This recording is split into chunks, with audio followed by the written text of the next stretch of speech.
This time on episode 206 of Legends of S.H.I.E.L.D., we'll be talking about the Defenders, the H-word, your weekly Marvel news, and your feedback.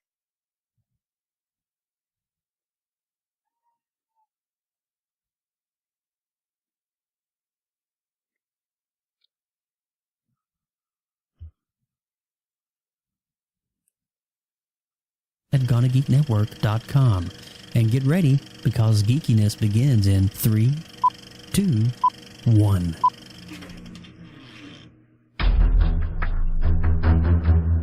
You have been granted clearance by Director Phil Coulson. Stand by for S.H.I.E.L.D. debriefing.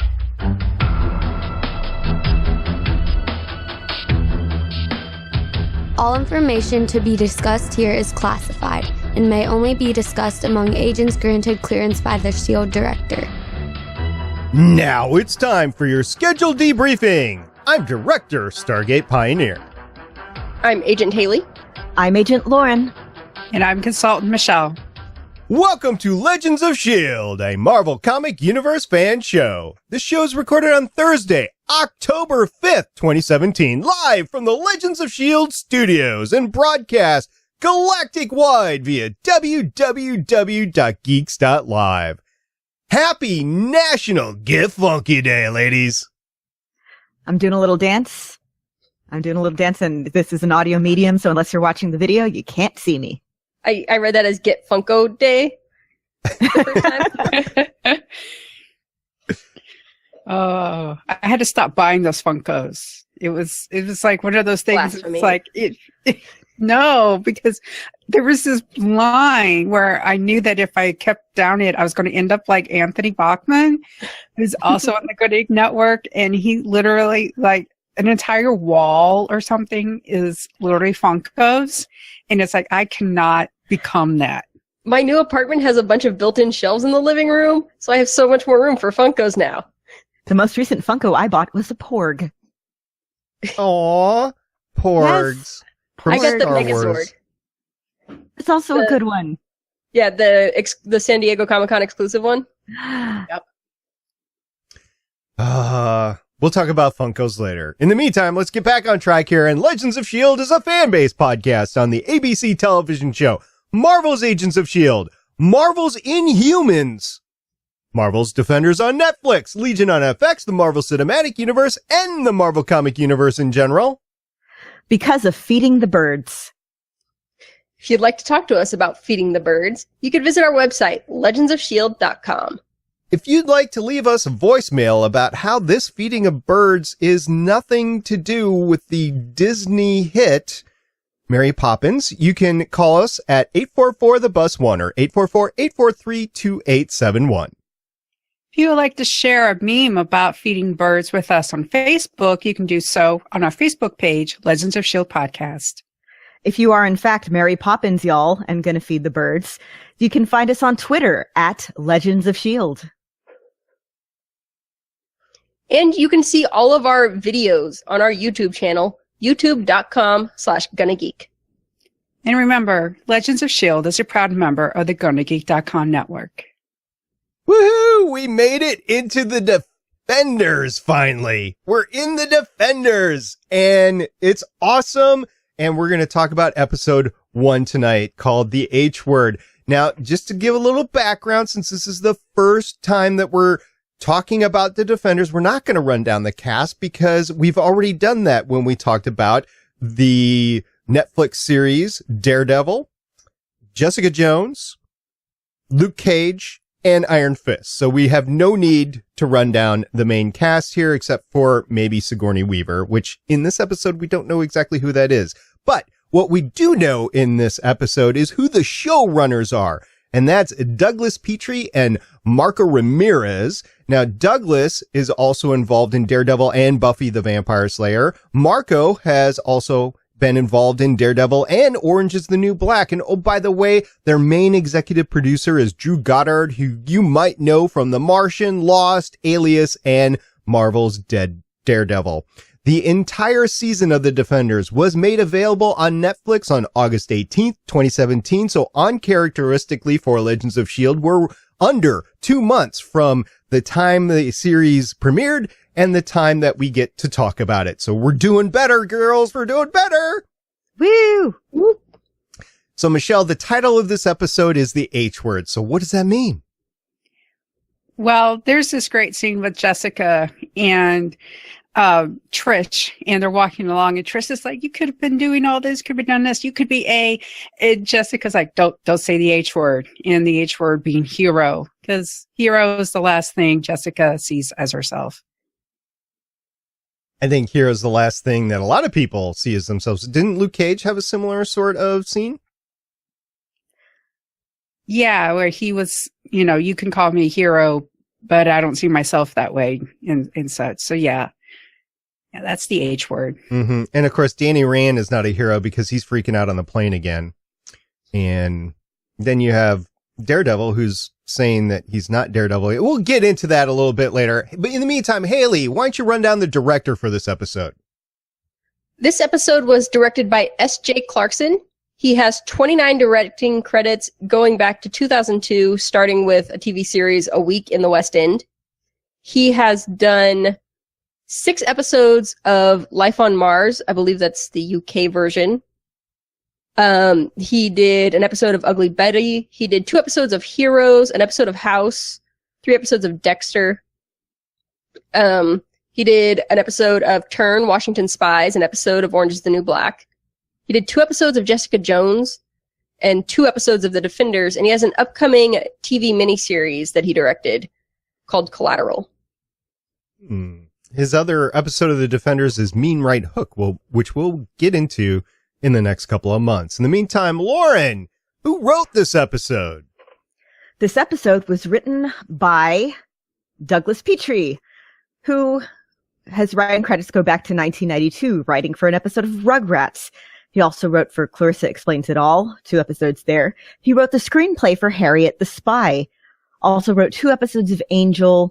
Wrote 17 episodes of Buffy, but was story editor for 22. 2 episodes of True Calling. 2 episodes of the 4400. 2 of The Batman. He wrote 2 episodes of CSI, but did the teleplay for 4.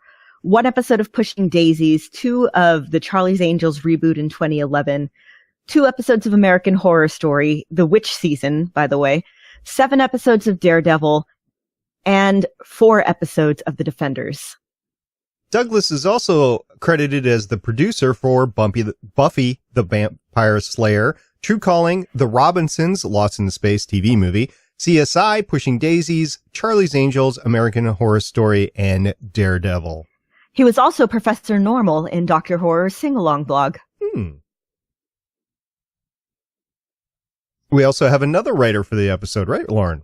Yes, we do. We have Marco Ramirez, and his writing credits go all the way back to 2007, a short called The Room, which is not the really, really horrible Tommy Wiseau movie, the making of which is about to be a movie of its own. So I'm really looking forward to that one.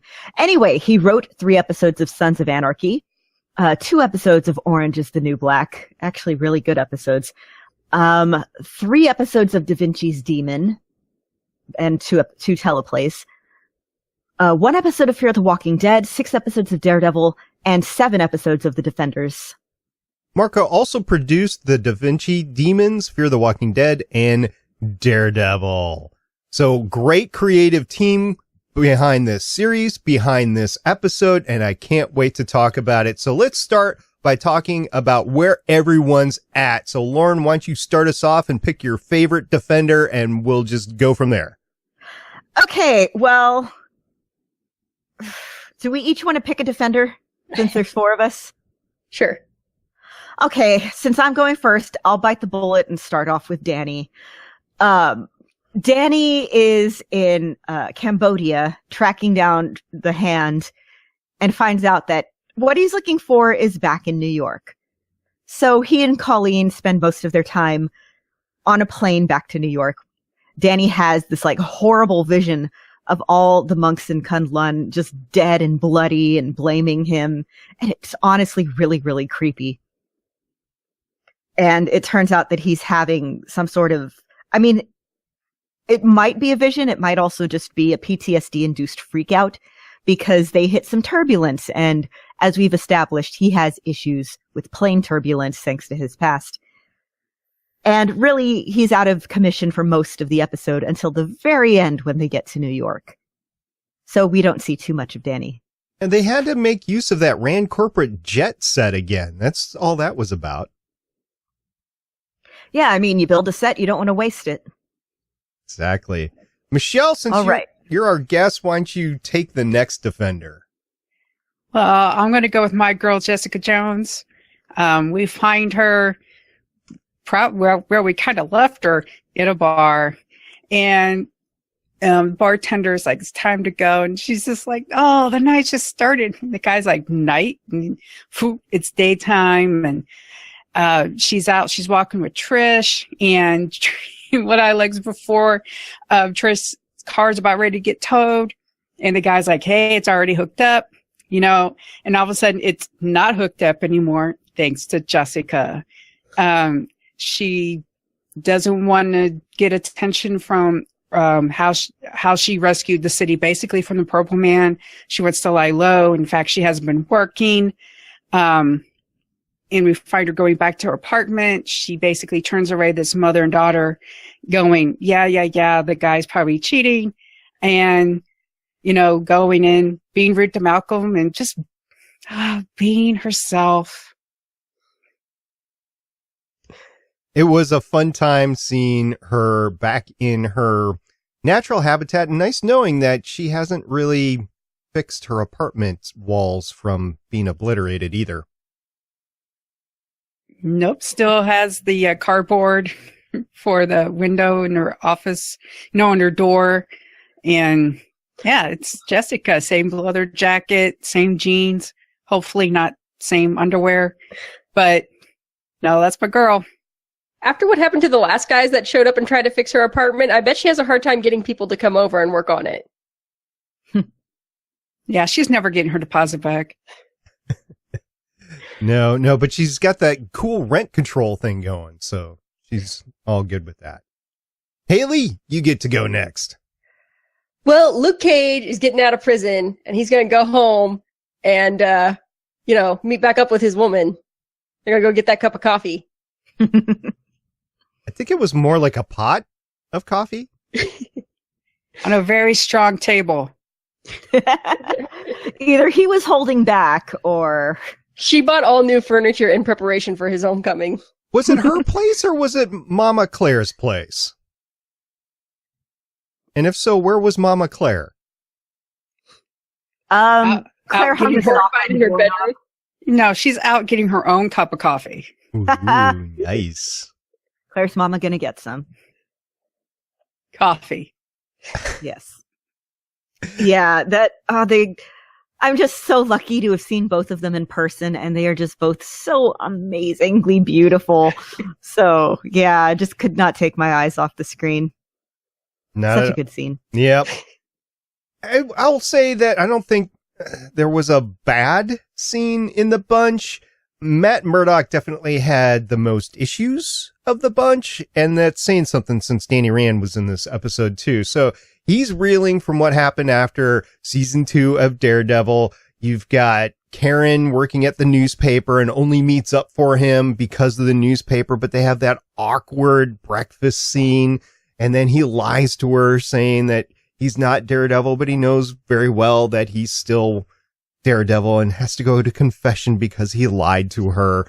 And then his former partner, Foggy, is now working for J Money and was instrumental in getting Luke Cage out of jail. So everything's #it's all connected, and it is great to see everything. But Matt's got some things to work on, definitely.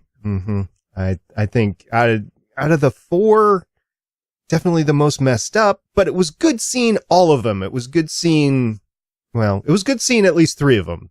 We'll see about Danny later on. I'm fresh off of Iron Fist, folks, so I still have some reservations about Danny Rand.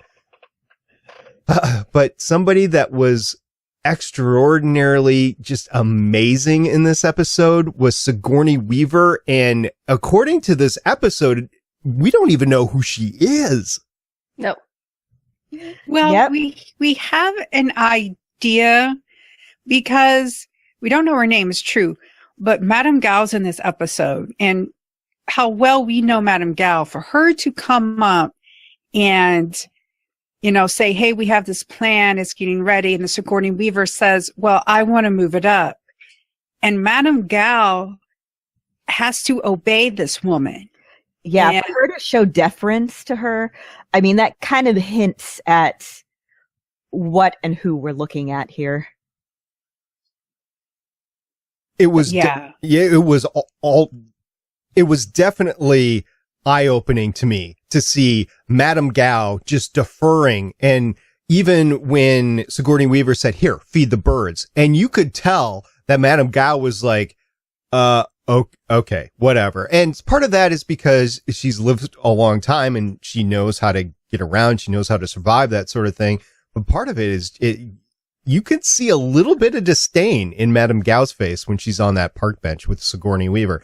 And then later on, when we see them up on the rooftop garden where you've seen her in command before being put in her place, I'm just, wow, that says a lot that Sigourney Weaver could do this. And oh, by the way, Sigourney Weaver, such an awesome actor that she's able to pull off such a commanding role right here. We instantly believe that she is whoever she needs to be in order to take control of the hand, really, is what she's doing here. So, man, that was just, and then what happens at the end of we'll say that for a little bit, but what happens at the end of the episode is she directs happening. So, she is definitely in charge and thinks that Manhattan is not worth $24.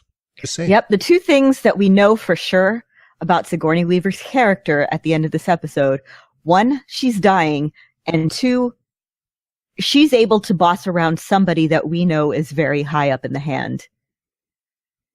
So that kind of gives you some pause right there. Also, she's rocking those outfits. Oh, I love that coat. Oh, that white coat of hers. I'm like, I would buy that.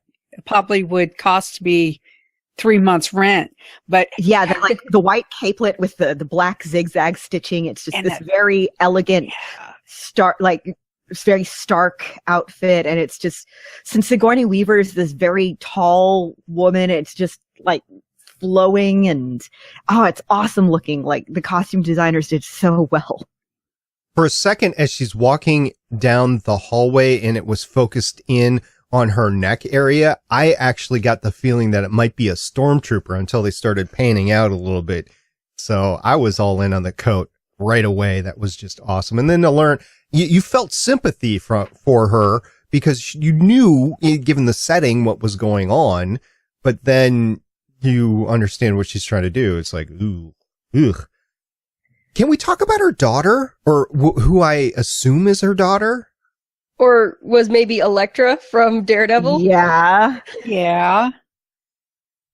You didn't recognize Elektra? Yeah, I did, but it seemed to me like it was her daughter.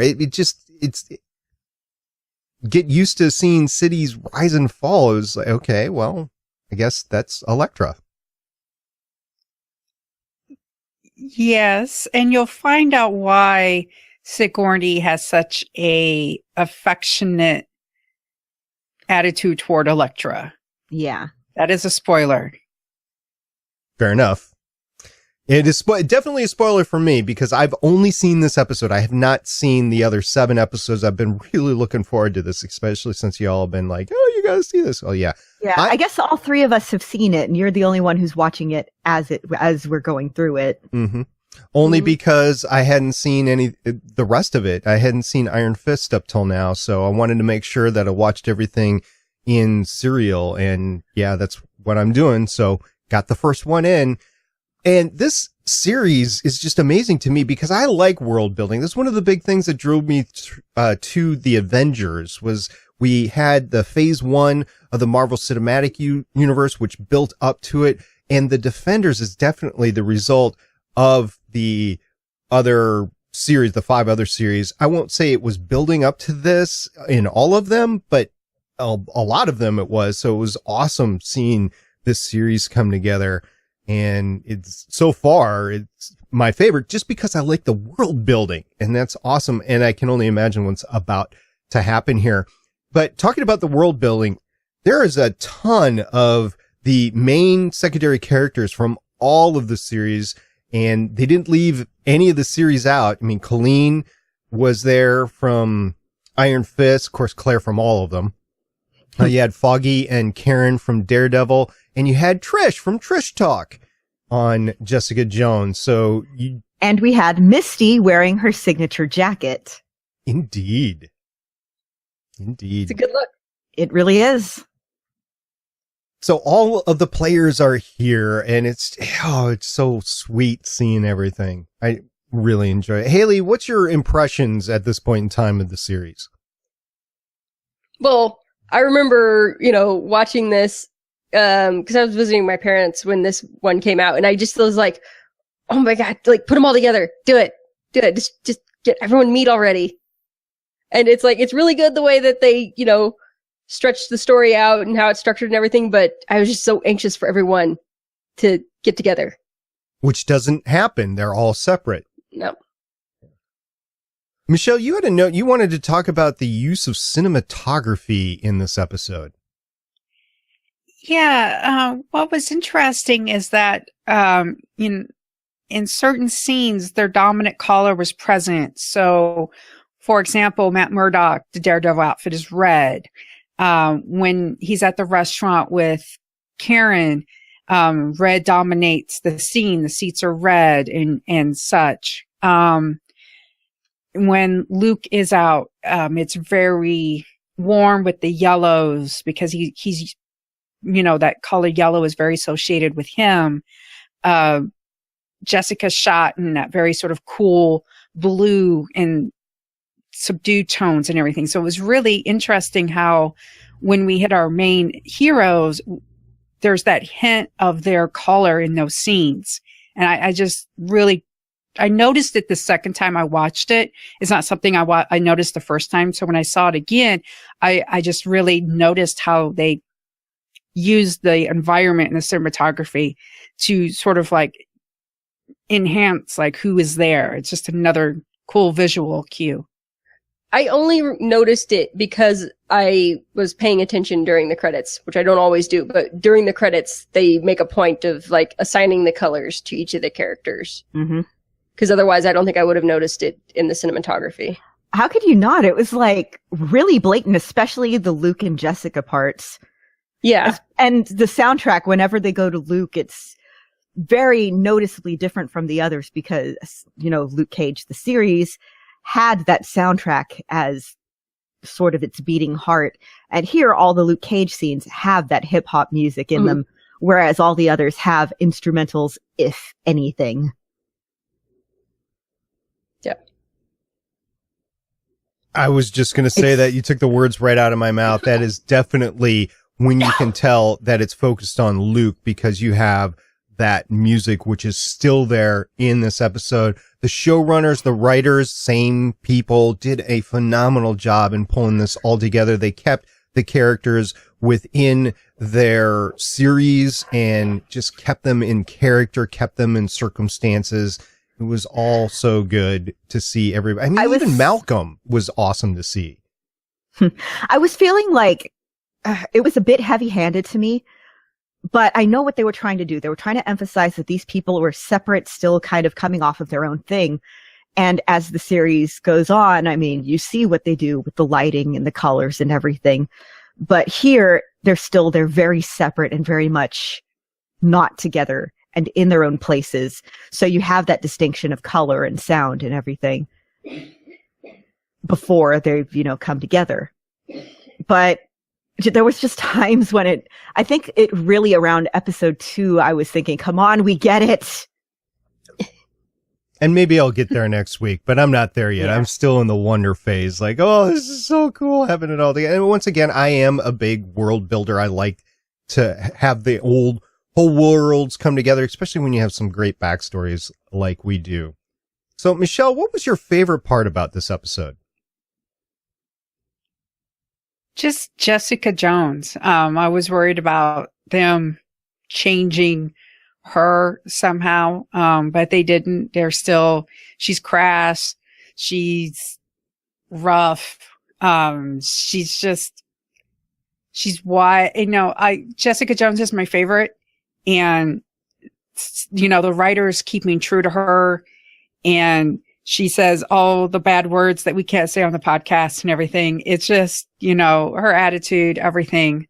That when I saw this, I was really worried about how they were going to treat her. Wasn't disappointed.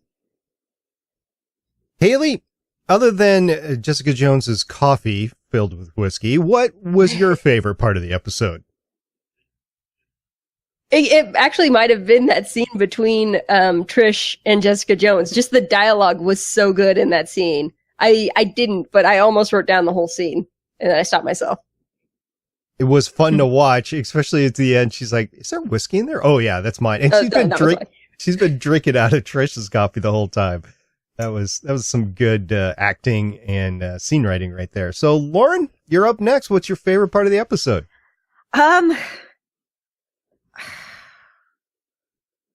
The part with Sigourney Weaver at the end where she's just staring out over the city and just the look of satisfaction on her face. I think that said so much. And I mean, since they announced Sigourney Weaver's going to be the bad guy in Defenders, I'd been looking forward and seeing who exactly she's going to be, what she's going to be doing, and seeing this right here, kind of the tip of her plan starting to take form.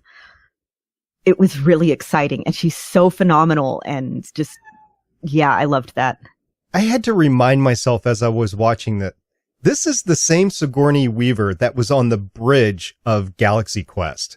I mean, she's done a lot of other stuff, but she's so versatile. So it's, oh man, it was so cool.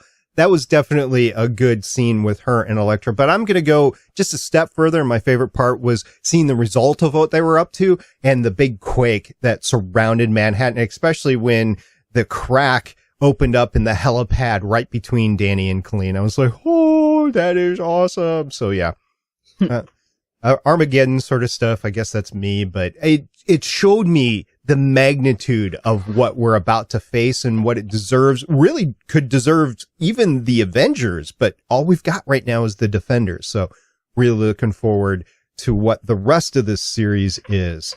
So any last words before we get to quotes? So Michelle, I'll get to you first.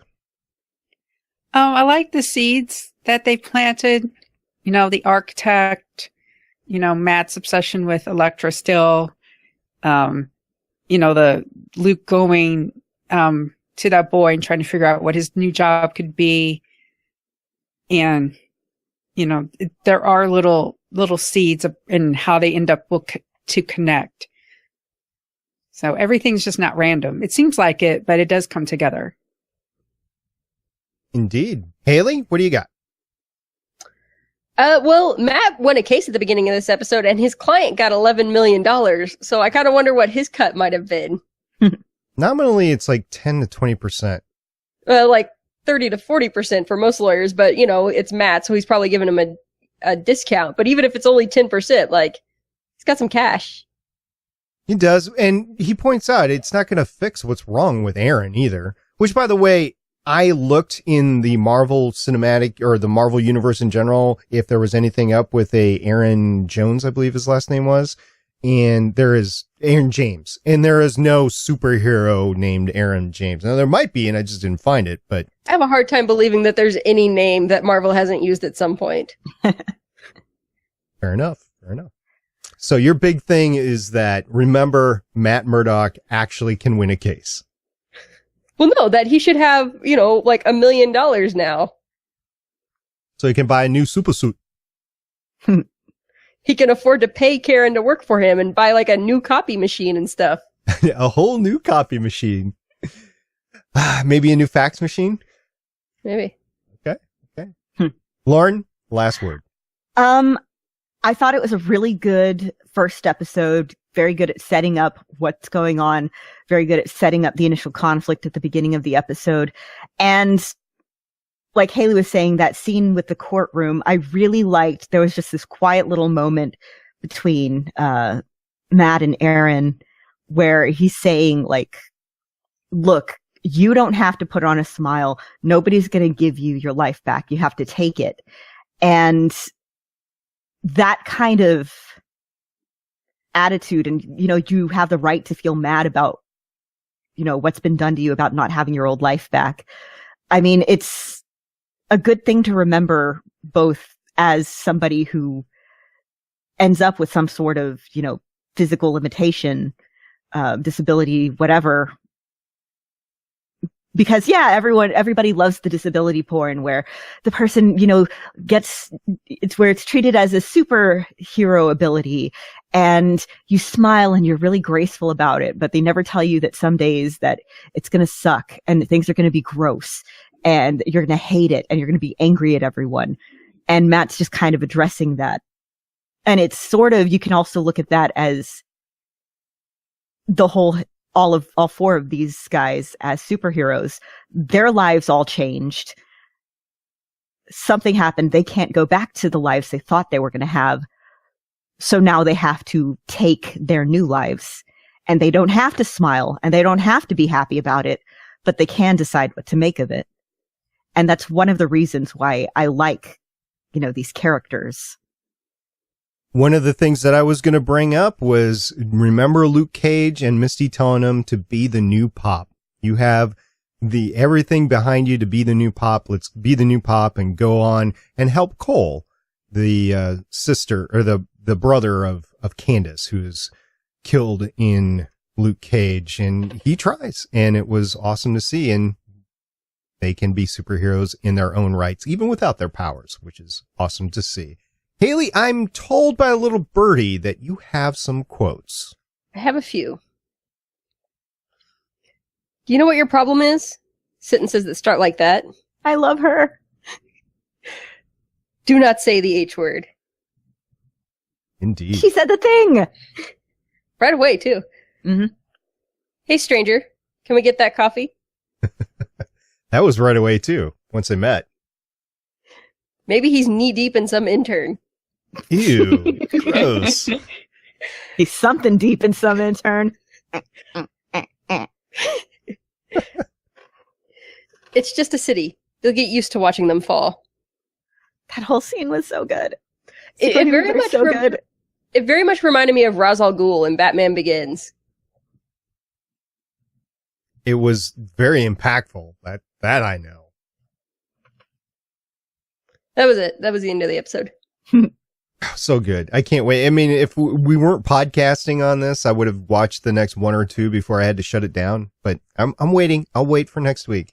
We'll go from there. Oh, which, by the way, next week, The Defenders, season 1. I hope it's season 1 of many. Season 1, episode 2, Mean Right Hook. We'll do that next Thursday night. And by the way, in the meantime, there's this other series that Marvel's got going on ABC called The Inhumans. And for its third episode, third episode, Divide and Conquer will be breaking that down this Sunday at 1 p.m. Eastern at www.geeks.live. Geeks.live is part of the GonnaGeek.com network, and there is a bunch of other great podcasts on the network, like Gallifrey Public Radio. In their most recent episode, number 253, titled basically Run! The Gallifrey Public Radio hosts were joined by Dawn and Brian Biggs, founders of the Whovian Running Club. They discussed the nature of virtual event fundraising and the unique charities they support, all through a Doctor Who theme. Once again, that's episode number 253 of Gallifrey Public Radio, basically Run, and you can find that at GonnaGeek.com. Meantime, it's time for some news.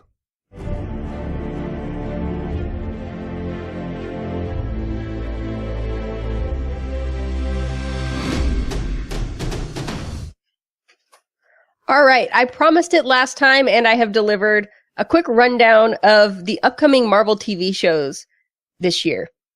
So we'll start with the Fox stuff, which remember is not directly connected to the Marvel Cinematic Universe. They have a new show, The Gifted, that has premiered on October 2nd. I have not seen it yet, but that is airing on Fox proper. I saw it. I've heard it's good. I liked it. I saw it as well, and I have a question for you two ladies that have seen it. They mentioned in the previews that it's part of the Marvel or the X-Men universe, and they made some references, which I won't spoil, as to where it might lie in relation to Logan. Did I misread that, or did they just try to slide that in like, okay, well, maybe it could be somewhere around Logan? I think they sort of slid that in. So is that like canon now as part of the Fox X-Men universe? I guess. All right. Well, there's some question as to how canon Logan itself might be. Like, there's a lot of theories that it's actually kind of a what-if story made into a movie. I could believe that, especially if Hugh comes back and plays Wolverine again, but I don't know. We'll see from there. Anyway, The Gifted, I would recommend going to see it, but it was very uncharacteristic for me to see it. I was actually on the elliptical and had nothing else to watch, believe it or not, so I watched it, which is in direct violation of my rule of anything on Fox, NBC, and Sci-Fi that's not 3 years into it, I will watch. So I don't know. I just wanted to pay attention to it because of Legends of S.H.I.E.L.D. Because there was a request for us to swap out Inhumans for The Gifted. So I just wanted to be aware. But that would have caused scheduling problems in a few weeks when Agents of S.H.I.E.L.D. came back, so we did not do that. There you go. We might cover Gifted later. Haley runs the schedule. It's Haley you have to ask, not me. But another show connected to Fox's Marvel Universe is Legion, and season 2 will be returning on FX in February of 2018. Woo. Do we know how many episodes it's going to have with it? I haven't seen a number. I didn't really look for that, but I would assume same as last time. So like, 10 episodes? Yeah. Yeah, that's about what FX typically does. 10, 12, 13, something like that. Those shorter seasons. And then we get into the MCU. The first item on here, we're going to put an asterisk on when it comes because of some news we'll talk about in a minute. But The Punisher is supposed to be coming on Netflix sometime this year. Next, we have Runaways on Hulu, and that is premiering on November 21st, 2017. All right. So the weekend of Thanksgiving or right before? I forget when Thanksgiving is. American Thanksgiving, by the way. Yeah. The one with all the turkey. Right. Yep. So that might get swapped in for The Punisher towards the end of the year, depending on what happens with The Punisher's release date. And then Cloak and Dagger and New Warriors are coming to Freeform sometime in 2018. They don't have an exact release date yet. All right. So 6 total series, and that's in addition to Agents of S.H.I.E.L.D. and Inhuman. So really 8 Marvel and series. the 5 other Netflix series that already exist. True enough. Yeah, true enough. I heard Jessica Jones is supposed to be 2018 as well. Yes. Mm-hmm. Wow. That's just a lot for one podcast to cover. We're going to try our best. We'll see. Once again, Haley controls the schedule. As I said, there has been some talk about when The Punisher is going to premiere. There had been a lot of speculation that what might happen is at New York Comic Con this week, they would have their Punisher panel and then screen the first episode. And then at the end of that say, oh, hey, you can go watch the whole series now on Netflix. Well, after the shooting in Las Vegas, Netflix made the decision to cancel their panel at New York Comic Con. And there's also a lot of speculation that may have pushed the premiere of Punisher out as far as 2018. Or at least farther down this year. I could see that. It's not the first time a world event has affected a TV show. Matter of fact, all 4 of us were affected way back in 2001 with the 9/11 attack and Battlestar Galactica, because the miniseries for Battlestar Galactica was supposed to happen a lot earlier, and it did not because of the apocalyptic nature of that series. So yeah, I can see the and even before the prom episode of Buffy was delayed because of Columbine. It wasn't the prom episode. They had an episode. No, it was the episode where she could hear everybody. Yeah, because that one, it was a school shooting episode. And they ended up canceling that one. You're right. Or not canceling it, showing it later. Supergirl had an episode recently that they pushed back. I'm trying to remember why. Yeah, there was an episode of Hannibal that wasn't aired on TV because of Newtown. Oh, I think it was after one of the attacks in France. They had an episode where like there was an attack on a train. And that one, I think, got pushed back a few weeks. So we'll see when Marvel and Netflix deem it okay to release the Punisher. I can't imagine them not releasing the Punisher. No, they're still going to release it. They just want to put some space between this event and when their show comes out. And I do not blame them. Yep. Well, some other Netflix news. Danny Rand will be in at least one episode of Luke Cage Season 2. Okay. Yep. IO9 has some pictures that are on the set. Entertainment Weekly has a thing about it. And there's a picture of the two of them staring each other down. And on the one hand, it's like, yay, that people are going to be crossing into each other's shows. And, you know, why wouldn't they? They know each other now. And also, they're friends in the comics. Danny ends up hooking up with Misty Knight. But then, on the other hand, it's like, more Danny, really? But then, you know, he is better when surrounded with the other characters. Yeah. So, again. I'm also having a hard time imagining this Danny Rand with the Misty Knight we know. I know, right? And him being best friends with the Luke Cage we know. Yeah, but their relationship... I can see more of like a big brother, little brother type of thing eventually. Yeah, because the Luke and Danny relationship in the Defenders, you know, this season, it really develops, and it develops in a good way. It really does. You got a good point. I can't wait until we rewatch further in. I really liked Defenders. It was very good. Very, very good. Okay, moving out of the MCU and into the X-Men universe, Gore Verbinski may be directing the Gambit movie starring Channing Tatum. That has been in development for, I believe, forever. Yep. So I guess Deadline.com is reporting on it.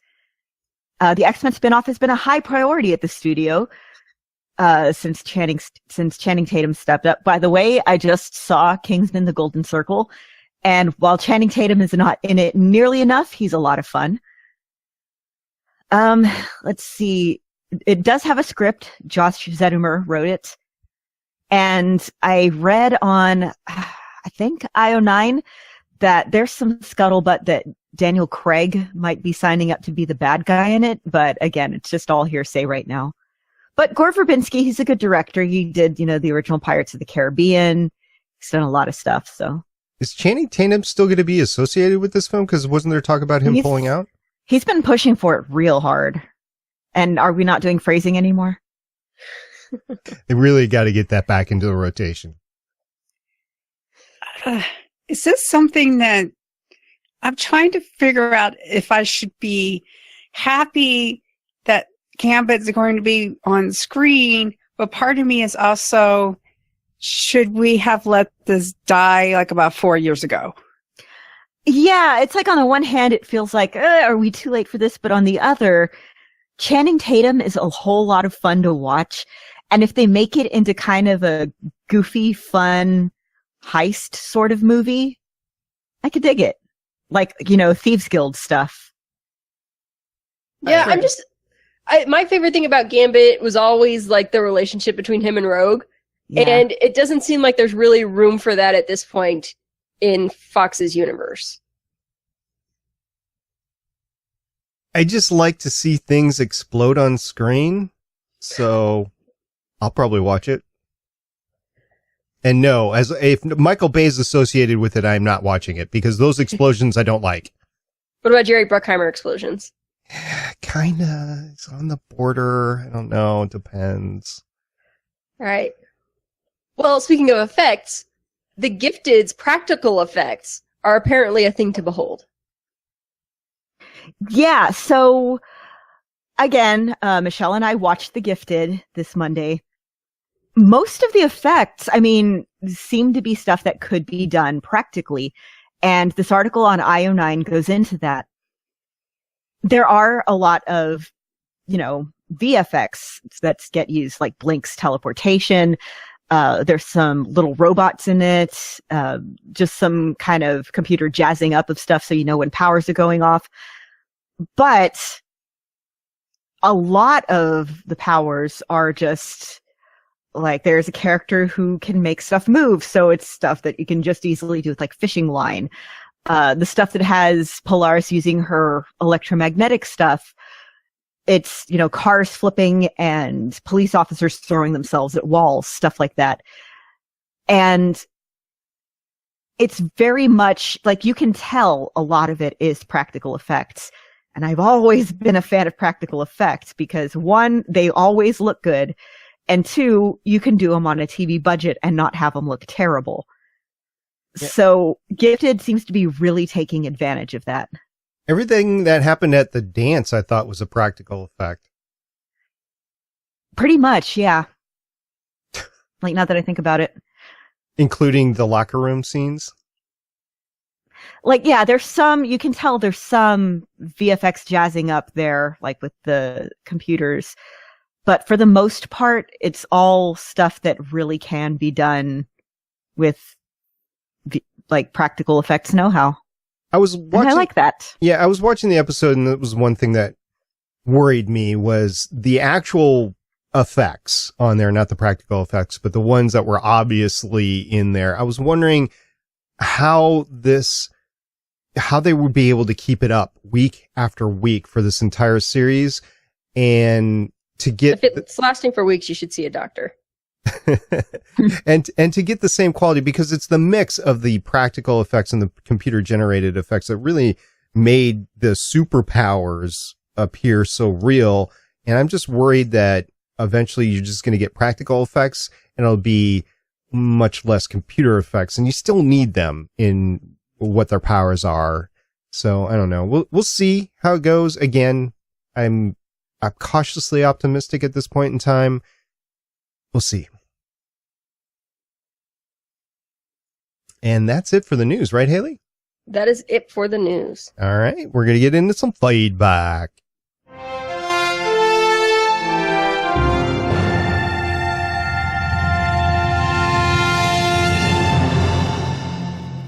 Okay, all our feedback is on Twitter this week, and we start off with Born to Eat Bacon. Listen to the latest episode. Must say I was a bit taken back by this level of hatred and vitriol toward the Inhumans. And he has more to say in a thread. The fact that anyone can side with Maximus the Mad is inconceivable. He's a raging genocidal lunatic who dwarfs even Ramsay Bolton's pure evil. In afterthought, I'm really sorry Anson Mount accepted the role of Black Bolt. His voice and delivery are his best assets, and he's mute. I enjoyed the show more before I heard your hate fest on it. It's a light comic genre show, not everything's a political statement. Considering how much the Inhumans are than the Defenders, which I am still trying to forget I ever watched, I may wait for Agents of S.H.I.E.L.D. Be well. Thank you for your feedback. Again, this was just our opinion. I think we've even mentioned in feedback from last week that there are people who have liked Inhumans. It hasn't worked for me so far. I'm still holding out hope that future episodes will win me over. But I stand by what I said. I thought the writing was really, really sloppy. And yet, we know from the comics that Maximus is a terrible, terrible human. But that's not been shown to us at this point in the series. Like, he's not a genocidal maniac in the TV series that we've seen so far. I had a personal problem just feeling anything for these people because I didn't know any of them beforehand. And I didn't think they did a great job of making me feel for any of these characters. So we'll see. As we're recording this, episode 3 of the Inhumans, which is really episode 2 because it was a 2-hour premiere. Episode 3 hasn't come out yet. So we still have 6 episodes left. Hard to say where this is going to go from here. Fortunately, everything that we've heard seems to say that this will continue. I don't know. We'll see. The important thing is that when we did the rewatch of Agents of S.H.I.E.L.D. pilot on our 200th episode, we fondly remembered that episode. It was an amazing episode in retrospect, 4 years removed from when it aired. So maybe the Inhumans will be in the same boat if it survives that long. I don't even know if they have plans to go that long. So we'll see. We'll see. Well, Born to Eat Bacon, if you're listening to this, we're still going to podcast on it, right, Haley? You haven't changed the schedule. We're still going to podcast too on late it. to change the schedule. Yep. So Yeah, the point in the is spreadsheet. that whether you like the show or don't like the show, your interpretation of it is valid. I mean, just because we don't like it doesn't mean that, everyone who likes it is terrible. No, that's not how it works. You have your opinion on it. You have your feelings on the thing. But yeah, I am glad that you liked it. I mean, not everything is for everybody, and this obviously didn't work for us, but it worked for you. So I'm glad that it worked for you. And I will say, if you have positive things to say about the Inhumans, Born to Eat Bacon, or anybody else who's listening to this, please let us know. We have all the contact information, and we will talk about it on the show. Yeah, sell us on it, please. I don't like not liking a thing. Next we have from Adana Girl, the Agents of S.H.I.E.L.D. New York Comic Con poster from Whedon-esque. This poster is cool. It's like sort of a pencil-ish drawing, but in like muted blues and everything of our cast. And in the background is the Agents of S.H.I.E.L.D. logo, or the S.H.I.E.L.D. logo, but done with stars. And it's really cool looking. It's got me excited.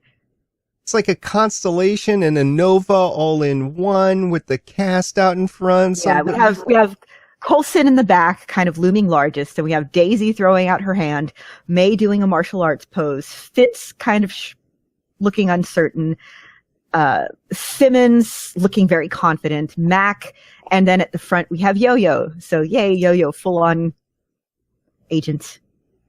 It's great. It's great news that she's a full-time member. They promoted her to a regular this season. No, the actor is actually going to be a regular on Agents of S.H.I.E.L.D. It's great. Yes. Did you notice Nick Fury? He's right in between behind the I and the G. Did you see him? Oh, that's something else. I'm sorry. It is. I'm looking at a blow up right now, and by the way, what's in between the I and the G is the ABC logo. Ah, okay. Catch that already, and I thought you were joking with us. I was pulling your leg all the way to. He's being funny in the way that he's funny. Okay. Not really funny. Yeah.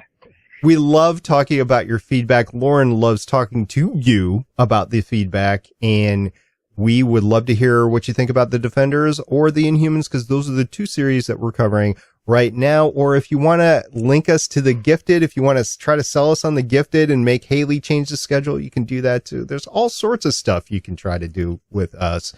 Can't guarantee that we'll be succeeding, but you can try, and we will listen. I think that does it for the feedback, right, Lauren? Yes, it does. Get a hold of us through any of the ways that we say at the beginning of the show. Tell us whether you're liking or disliking Inhumans. If you're liking it, tell us why. Please try and sell us on the show. We would love to hear from you. If you want to talk to us about Defenders, I mean, come on. Amazing. And in light of this week's Defenders episode, we're going to take a walk of shame with Misty on the way out.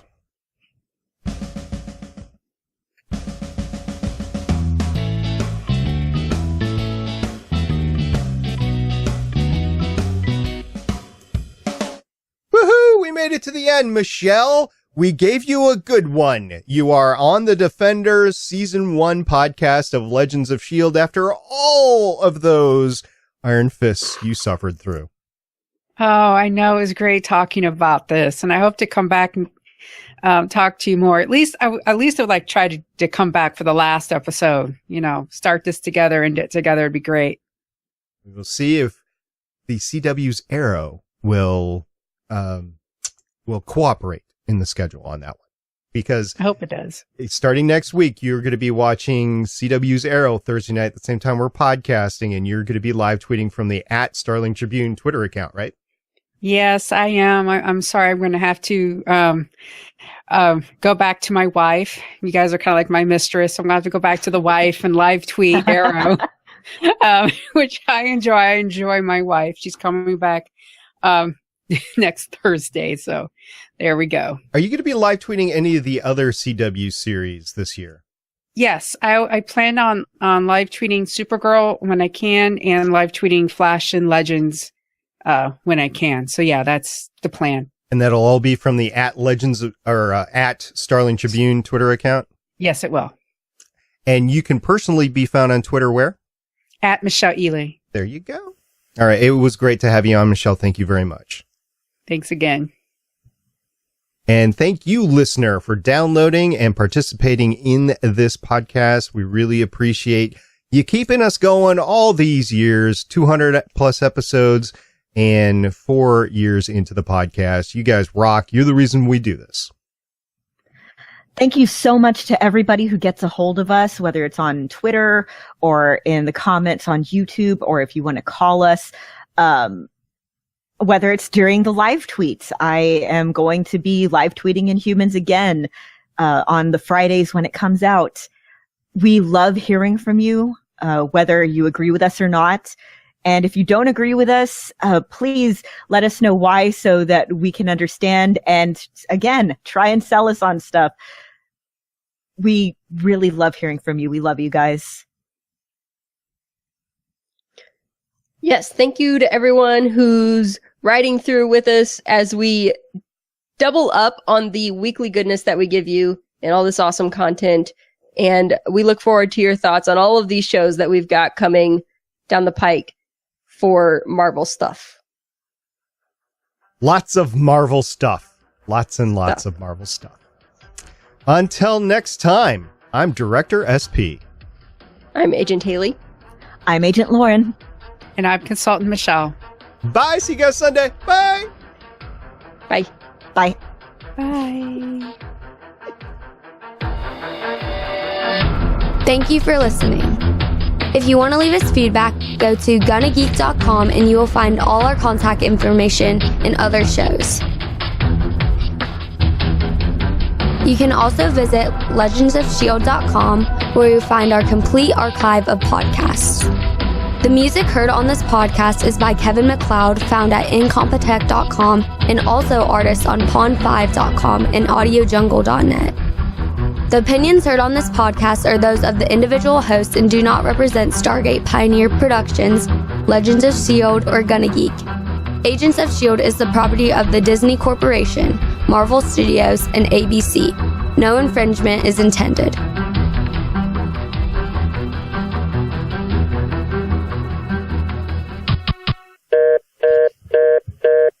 Legends of S.H.I.E.L.D. is copyright 2017.